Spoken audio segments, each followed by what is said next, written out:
You feed your cat every day. You have done it for years, and there is a good chance that somewhere in that routine, you are doing something that is quietly hurting them. Nobody means to. That's the hard part about this topic. These are not things that look wrong. They don't trigger any alarm. You do them because you love your cat, because you've always done them, because nobody told you otherwise. But cats are not small humans. They are not even small dogs. Their nutritional needs, their digestive systems, their relationship with food, all of it works differently from anything most owners were taught. Here are 6 feeding habits that are common, well-intentioned, and slowly doing damage. Habit 1. Leaving food out all day. This one feels like generosity. The bowl is always full. Your cat can eat whenever they want. What could be wrong with that? Here's what's wrong with it. In the wild, cats eat small amounts many times a day, but only after hunting. There is no free bowl. In nature, there is effort, then reward, then rest. The cycle matters. When food is available all day, cats lose the ability to regulate their own intake. Some overeat chronically. Others develop anxiety around food because the constant availability removes all structure from the one activity that, for a cat, carries deep instinctive meaning. Beyond behavior, dry food left out in open air degrades throughout the day. It oxidizes, loses nutritional value, and in warm environments can begin to harbor bacteria within hours. The food at the bottom of the bowl that your cat keeps ignoring is not them being fussy. It is them telling you something is wrong with it. Habit 2. Feeding only dry food. Dry kibble is convenient. It stores well, costs less, and cats seem to like it. So most owners build their entire feeding routine around it. The problem is water. Cats evolved in dry environments and developed a low thirst drive as a result. In the wild, they get the majority of their water from the prey they eat, which is roughly 70% moisture. Dry kibble contains almost none. A cat fed exclusively on dry food is operating in a state of chronic mild dehydration for most of its life. This matters because a cat's kidneys are one of the most failure-prone organs in the species.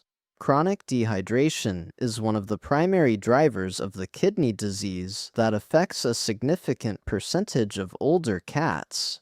The feeding habit you established in year 1 is the thing that surfaces as a diagnosis in year 10. Wet food does not have to replace dry entirely, but if it is not part of the routine at all, something important is missing. Habit 3. Feeding on a human schedule. This is the one most owners do, and it makes complete sense from a human perspective. You eat in the morning, you eat in the evening, so your cat eats in the morning and the evening too. But cats are not designed for 2 large meals. Their stomachs are small, their digestive systems are built for frequent small intake, not for processing a large volume twice a day. 2 large meals often leads to eating too quickly, which leads to vomiting shortly after, something many owners accept as just what their cat does, without recognizing it as a sign that the feeding structure itself is the problem. If you can, smaller portions spread across 3 or 4 feeding times produces better digestion, more stable energy, and far less of that eating and immediately vomiting pattern that so many cat owners quietly normalize. Habit 4. Giving cows milk as a treat. This one has survived on cultural mythology longer than almost anything else in cat care. Cats and milk. The image is warm, familiar, and completely wrong. Most adult cats are lactose intolerant. They do not produce sufficient lactase, the enzyme needed to break down the lactose in cow's milk, and the result is digestive distress, not immediately, not dramatically, just a low-level, ongoing irritation of the digestive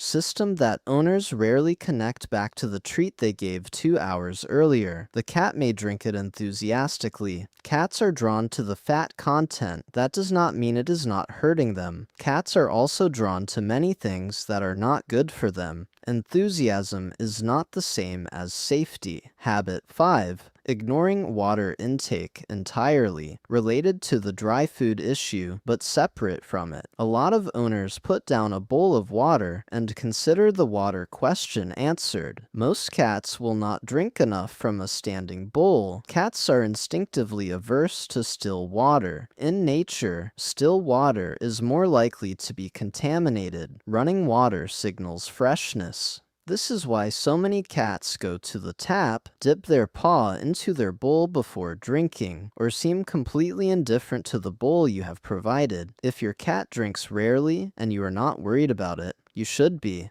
A water fountain that circulates water changes this behavior in most cats immediately. It is not a luxury for a species this prone to kidney disease and urinary problems. It is close to a necessity. Habit 6. Using the wrong bowl. The smallest thing on this list and the most overlooked. Cats have long, sensitive whiskers that extend beyond the width of their face. When a cat eats from a bowl that is too narrow or too deep, their whiskers press against the sides with every bite. This is called whisker fatigue, and for cats sensitive to it, it makes eating actively uncomfortable. The signs are subtle. Your cat approaches the bowl, eats a few bites, then steps back, paws food out onto the floor, and eats it there instead. Seems interested in food, but won't finish a meal. These are not behaviors of a fussy cat. These are behaviors of a cat trying to find a way to eat without the discomfort the bowl creates. A wide, shallow dish, sometimes just a flat plate, solves it completely. 6 habits, all of them common, all of them done by owners who love their cats completely.